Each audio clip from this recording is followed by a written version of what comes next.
Résistons, comme toi, à la tentation de baisser les bras. Au nom du Père, du Fils et du Saint-Esprit. Amen.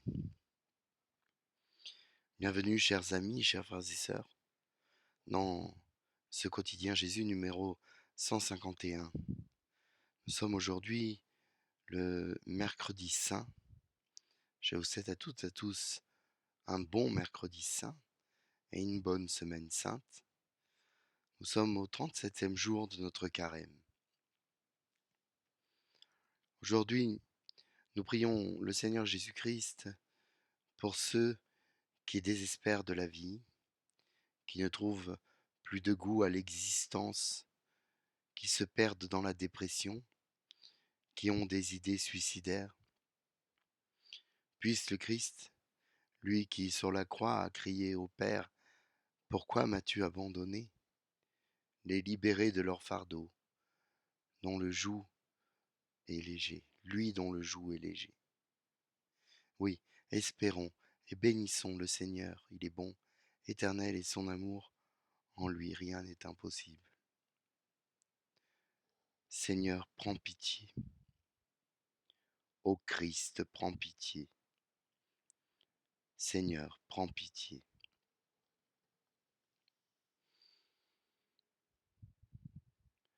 C'est qu'aujourd'hui, il est une fois de plus question de Judas. Il ne faudrait pas que cela devienne une obsession. L'obsession, c'est celle de trouver un coupable. Nous le voyons bien dans les affaires criminelles et dans les procès. Pour calmer la colère des victimes, des familles, il faut un coupable. Coupable, Jésus l'a vite été. Du moins, a-t-il été rapidement désigné comme tel. Il fallait un bouc émissaire, concentrant toute la haine et laissant la société tranquille. Ce procédé est encore valable aujourd'hui et plus qu'utilisé de nos jours. Il est somme toute pratiquement mondial, universel.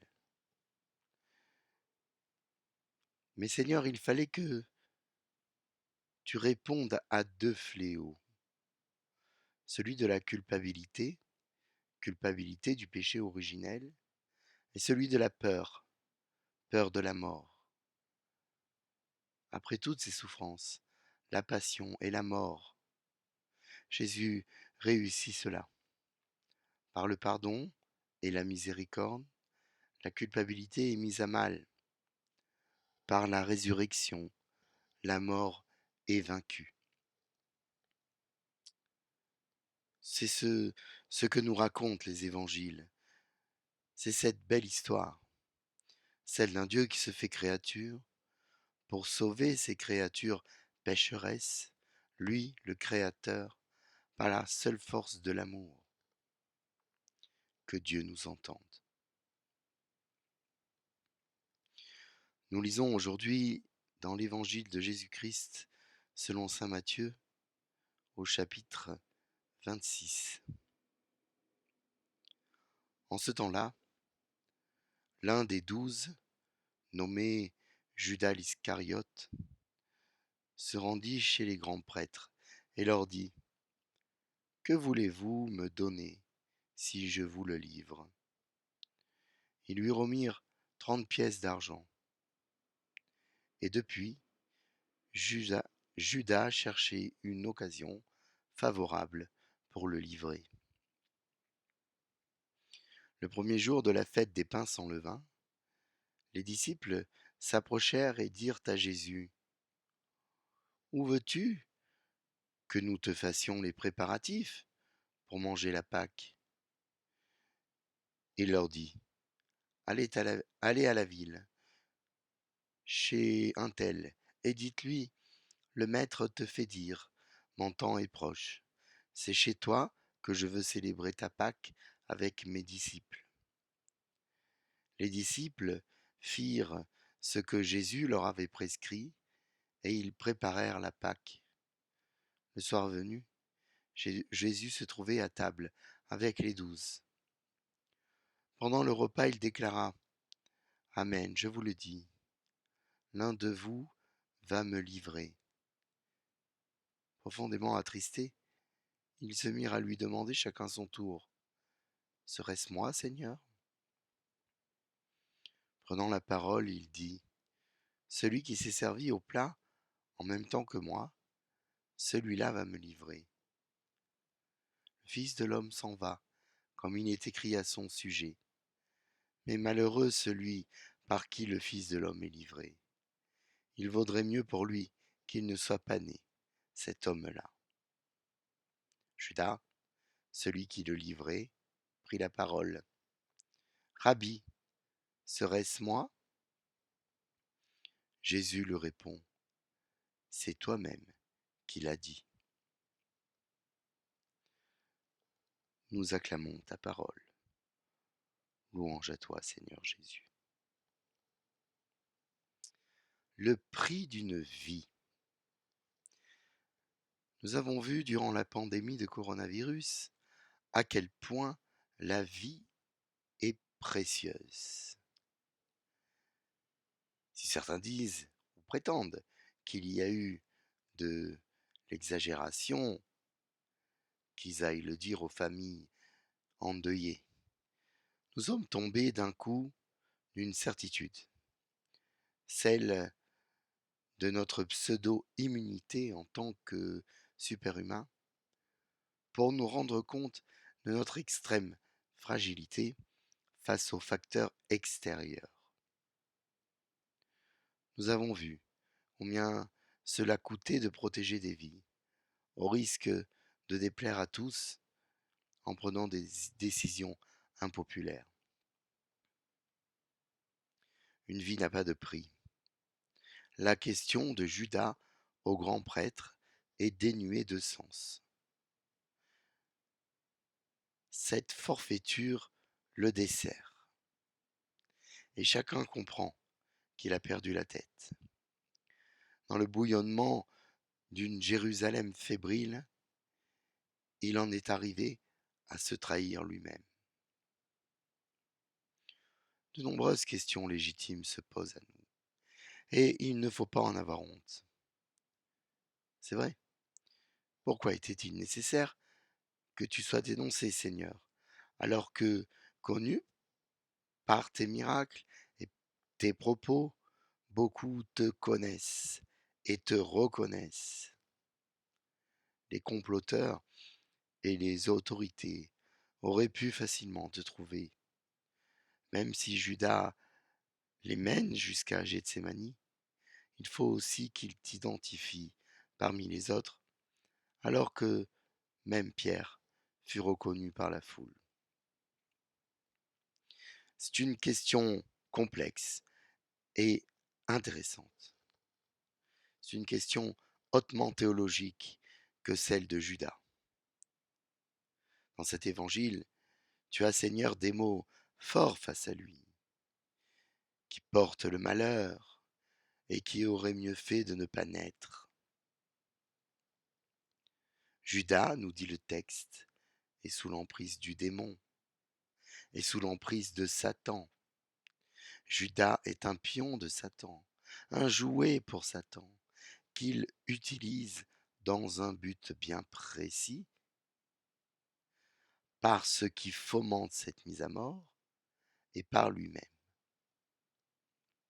Aujourd'hui, on dirait que c'est un grand coup de communication.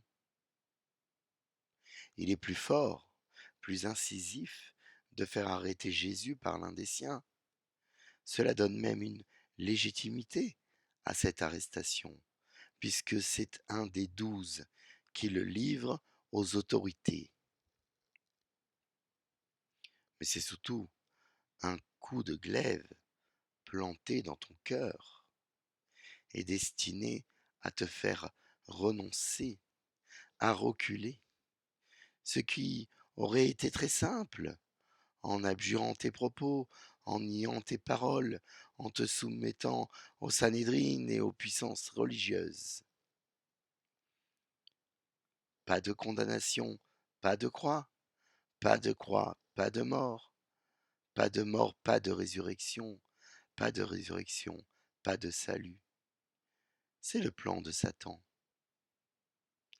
En choisissant l'un des tiens, l'un de tes disciples, l'un de tes amis, rappelons que Judas est l'un des 12, que tu as toi-même choisi selon la volonté de ton Père. En le pervertissant et en lui faisant commettre cette trahison qu'il regrettera vite, c'est une estocade. Quelle douleur as-tu dû ressentir en prononçant les paroles que tu prononces, en révélant que l'un d'eux va te livrer. Quelle douleur encore plus forte lorsque, dans la nuit, il présidera le cortège de ses soldats, avec leurs torches, venus t'arrêter comme un vaurien, comme un criminel. Et Satan n'aura de cesse que de te saper le moral en te rappelant tout cela, en cherchant à ne plus te faire croire en l'humanité et l'homme que tu es, vraiment Dieu, mais aussi vraiment homme, souffre de cela. Mais tu tiens, tu restes, tu vas au bout, malgré Judas. Laissons Judas. Intéressons-nous à notre cas. Combien de fois te trahissons-nous? C'est vrai, lorsque quelque chose ne va pas, qu'on est accablé par un malheur, un deuil, une difficulté, il est monnaie courante de dire mais qu'ai-je fait au bon Dieu? Nous te tenons pour responsable de ce qui nous accable. Et lorsque tout va bien, nous t'oublions. Oui, à chaque fois que nous t'accusons, te tenons pour responsable, te blasphémons, que nous abandonnons, nous faisons l'œuvre de Judas. Tel est notre bon sens. Résistons, comme toi, à la tentation de baisser les bras. Amen.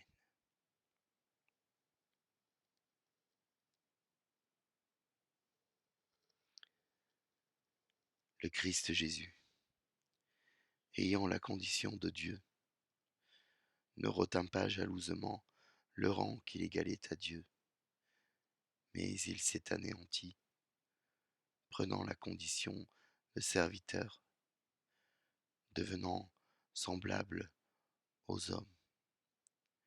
Reconnu homme à son aspect, il s'est abaissé, devenant obéissant jusqu'à la mort, et la mort de la croix. C'est pourquoi Dieu l'a exalté, il l'a doté du nom qui est au-dessus de tout nom, afin qu'au nom de Jésus, tout genou fléchisse, au ciel, sur terre et aux enfers, et que toute langue proclame Jésus-Christ est Seigneur, à la gloire de Dieu le Père.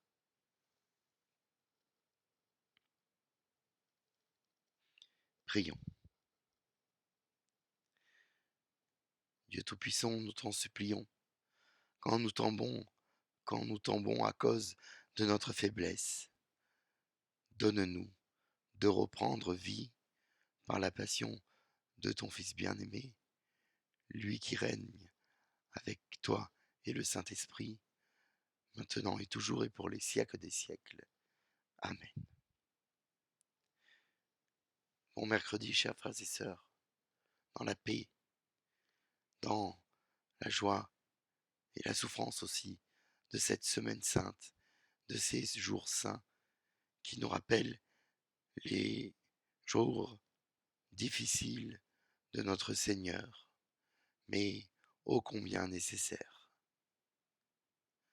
Demandons au Père Tout-Puissant de nous donner sa paix, de nous combler de ses grâces, et de nous bénir, lui qui est Père et Fils et Saint-Esprit. Amen. À demain.